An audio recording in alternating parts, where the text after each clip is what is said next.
Hello guys, നമ്മളെ നാട്ടിൽ മാത്രമല്ല കേട്ടോ ട്രെയിൻ ഇങ്ങനെ പിടിച്ചിടൽ. ഇവിടുത്തെ ഹസ്ബാനും അതേപോലെ തന്നെ. ഇതിപ്പോൾ കുറച്ച് സമയമായി നിർത്തിയിട്ടിട്ട്, ഇടയ്ക്ക് ഇതുപോലെ ഉണ്ടാവലുണ്ട്. ഞാൻ എത്തി വലിഞ്ഞ് നോക്കുന്നത് ഇതിനകത്ത് വേറെ ആരെങ്കിലുമൊക്കെ ഉണ്ടോയെന്നാണ് കേട്ടോ.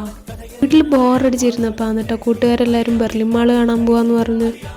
എൻ്റെ കൂട്ടുകാരെല്ലാം കുറച്ച് ദൂരമാണ് കേട്ടോ താമസം. അതുകൊണ്ട് ഞാനധികം ഒറ്റയ്ക്ക് തന്നെയാണ് എല്ലായിടത്തും പോകൽ. അങ്ങനെ ലാസ്റ്റ് നമ്മുടെ സ്ഥലത്തെത്തിയേ. പുറത്തുനിന്ന് കുറച്ച് ഫോട്ടോസും വീഡിയോസും എല്ലാം എടുത്തിട്ട് നമ്മൾ കൂട്ടുകാരെ തപ്പാൻ പോയി. ലാസ്റ്റ് എല്ലാത്തിനും കിട്ടിയേ. പിന്നെ ഓരോ കടയിലെല്ലാം കയറി ഓരോ സാധനങ്ങളെല്ലാം നോക്കി. കുറേ ക്യൂട്ട് പാവയിലുണ്ട്. പിന്നെ ഒന്നും വാങ്ങാനൊന്നും അല്ലെങ്കിലും എല്ലാം എടുത്ത് നോക്കുന്നത് ഒരു രസം തന്നെയല്ലേ. പിന്നെ ഞാൻ എപ്പോൾ ക്യാമറ ഓൺ ആക്കിയാലും ഓടി വന്ന് ക്യൂട്ട്നെസ് ഇട്ടോളും. അപ്പാന്ന് ഇത് നമ്മൾ കണ്ടത്. മുകളിൽ വേഗം താഴെത്താനാക്കി വെച്ചാന്ന് തോന്നുന്നു. പിന്നെ കുറച്ച് ഫോട്ടോസ് എല്ലാം എടുത്ത് നമ്മൾ എല്ലാവരും തിരിച്ച് വീട്ടിലേക്ക് പോയി. അപ്പോൾ ഓക്കെ, ബൈ, ചൂസ്.